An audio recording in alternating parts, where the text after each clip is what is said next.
पहलगाम आतंकी आक्रमण पर विश्व में चहल पाकिस्तान को विश्व मानचित्र हटेबा प्लान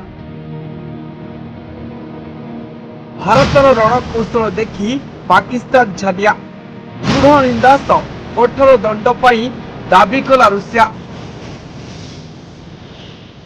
पहलगाम आतंकवादी आक्रमण पर भारत एवं पाकिस्तान मध्य युद्ध उपजिबा परिस्थिति अमेरिका रूसिया समेत विश्वर अधिकांश देश ये आक्रमण को निंदा करिसेंति एवं कहिसेंति जे सेमाने आतंकवाद विरुद्ध लड़ाई रे भारत को समर्थन करिवे।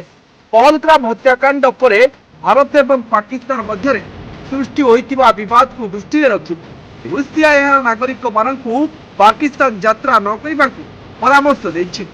पाकिस्तान ले थिबा रूसिया दूतावास ट्विटर रे पोस्ट करिछि पाकिस्तान भारत संपर्क रे नूतन उत्तेजना एवं अनेक अधिकारी बयानबाजी जो परिस्थिति स्थिर नहेबा पर्यंत रूसिया नागरिक माने सामूहिक भाव में पाकिस्तान यात्रा करिबारु निवृत्त रहिबा उचित।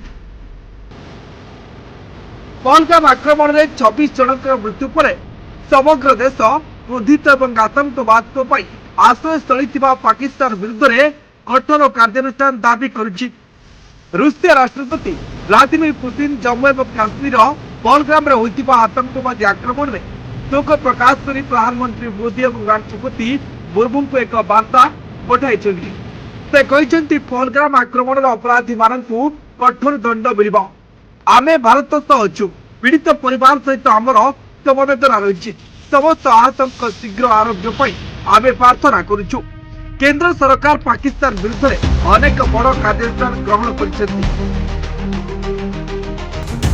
भारत गुरुवार 24 एप्रिल 2025 27 एप्रिल पाकिस्तान नागरिकों को प्रदान कर समस्त वीसा बातिल करने घोषणा कर पाकिस्तान रहुतिबा भारतीय नागरिक मानकु यथाशीघ्र घर को फेरवा मुख्यमंत्री अमित शाह समस्त राज्यर मुख्यमंत्री मानकु डाकी कहिथिले जे कौनसी पाकिस्तानी जेपरी समय सीमा ठारू अधिक समय पर्यंत भारत में न रुहंती ताहा निश्चित करंतु।